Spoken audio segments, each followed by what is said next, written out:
மகா சிவராத்திரி ஈசனுடன் ஓர் இரவு பிப்ரவரி 15 மாலை 6 மணி முதல் சத்குருவுடன் நேரலையில் இணைந்திருங்கள்.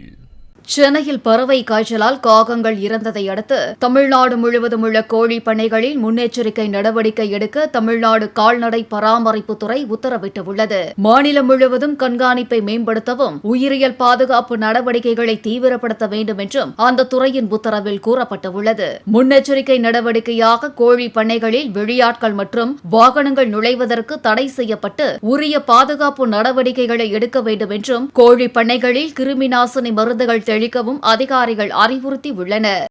மகா சிவராத்திரி ஈசனுடன் ஓர் இரவு பிப்ரவரி 15 மாலை 6 மணி முதல் சத்குருவுடன் நேரலையில் இணைந்திருங்கள். பிளே ஸ்டோர் மற்றும் ஆப் ஸ்டோரில் இருந்து பாலிமர் செயலியை QR கோடு மூலம் பதிவிறக்கம் செய்யுங்கள். செய்திகளை உடனுக்குடன் பெறுங்கள்.